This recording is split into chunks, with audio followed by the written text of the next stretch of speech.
Pendidikan merupakan proses yang sangat strategis untuk mencerdaskan kehidupan bangsa, sehingga harus dilakukan secara profesional.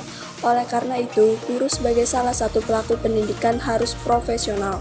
Oleh karena itu, keberadaan guru dalam proses pendidikan dapat bermakna bagi masyarakat dan bangsa. Guru itu dianggap sebagai filter serta dalam pendidikan, karena perannya dalam menggerakkan dan memfasilitasi pembelajaran. Guru itu harus memiliki peran sebagai akademis, peneliti, dan siswa seumur hidup. Hal ini mendukung perannya dalam pengawasan yang efektif terhadap proses belajar mengajar. Pendekatan pembelajaran yang dilakukan oleh guru antara lain itu berbasis ceramah, yaitu menjelaskan konsep dasar, meningkatkan kemampuan siswa dalam memahami materi atau konsep dasar dengan cara mendengarkan penjelasan yang rinci dan jelas. Juga berbasis diskusi, guru memungkinkan siswa untuk berdiskusi dengan berbagai pendapat untuk meningkatkan kemampuan siswa dalam belajar dan meningkatkan motivasi belajar. Pendekatan pembelajaran pemanfaatan teknologi seperti handphone, guru memungkinkan siswa menggunakan handphone untuk mengakses sumber belajar yang lebih luas dan meningkat hasil belajar di kelas.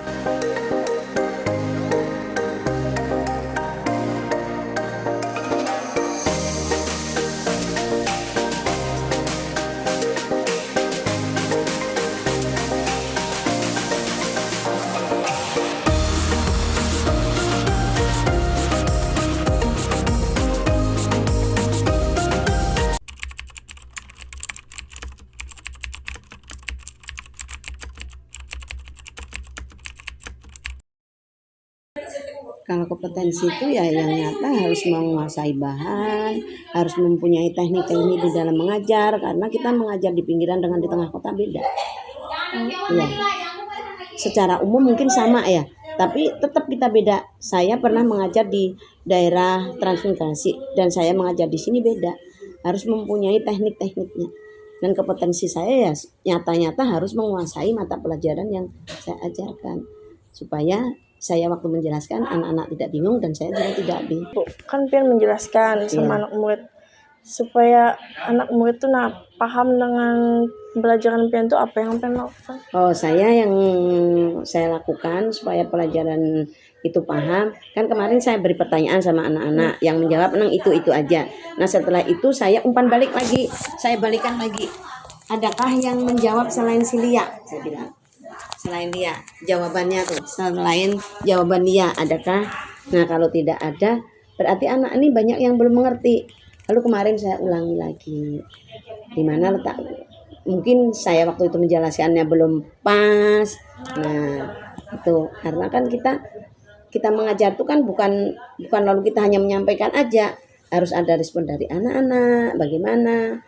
Nah, kalau melanggar itu karena itu kan kita ada ketentuan, yaitu dengan yang pertama jam mengajar kita. Nah kalau kita kekurangan jam mengajar, kita harus keluar dari sekolah untuk menambah jam mengajar. Saya pernah tahun 2016 sampai tahun 2020 ya, itu saya menambah keluar karena kekurangan jam mengajar, yaitu diwajibkan 24 jam. Dan kalau kita tidak melakukan atau menambah jam keluar, kita tidak bisa cair. Ada